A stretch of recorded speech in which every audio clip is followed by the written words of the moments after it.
গত ১ মাস ধরে আমাদের বাবলিটা কেমন জানি উগ্র হয়ে উঠেছে। সবসময় হাসিখুশি থাকা মেয়েটাও ব্যবহারে বেশ অনেকটা পরিবর্তন এসেছে। এই কয়েকদিন ধরে ওর ব্যবহারে বেশ রাগ হয়েছে আমার। বাবলি আমার আর ঈশানের একমাত্র সন্তান। ভীষণ আদরের। ছোট থেকে ওর কোনো চাহিদা অপূর্ণ রেখেছে বলে মনে পড়ছে না। আগের মাসে ১৭ এপ্রিল ১৫ বছরে পা দিল। প্রতি বছরের মতো এবছর ওর বাবার কাছে আবদার করলো একটা সুন্দর পুতুল কিনে আনার জন্য। আমাদের বাবলি পুতুলের প্রতি একটা আলাদা ভালোবাসা আছে। ওর ঘরটা সম্পূর্ণ স্টাফ টয়স পুতুল দিয়ে সাজানো।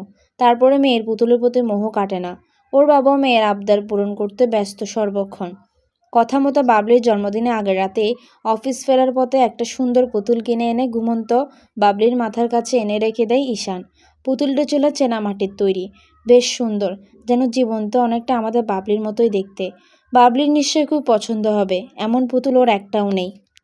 আমি ঈশান এইভাবে বাবলিকে সারপ্রাইজ দিই প্রতি বছর। এইরকম উপহার পেলে প্রতিবারের পরের দিন সকালে ঘুম থেকে উঠে বাবলি আমাদের কাছে ছুটে এসে থ্যাংক ইউ বলে, গালে চুমু খাই।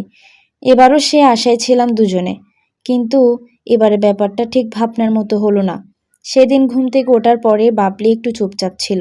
ওর চোখ মুখ দেখে মনে হচ্ছিল সারা রাত ঠিক করে ঘুম হয়নি, চোখ দুটি লাল হয়েছিল।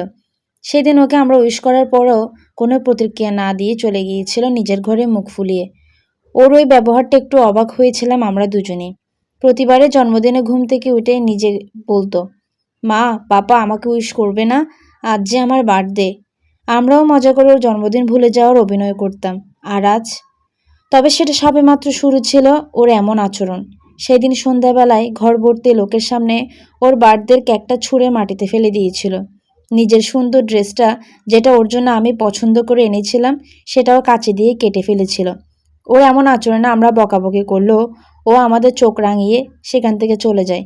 সেদিন আমি ঈশান ওকে অনেক দরজা খুলতে বলি, দরজার বাইরে দাঁড়িয়ে থাকি মাঝরাত পর্যন্ত, প্রশ্নও করি, কিন্তু না আসে ওর কোনো উত্তর, না আসে ওর দরজা খোলা। তাই রাগ করে ওর সাথে আর কথা বলিনি ২ দিন।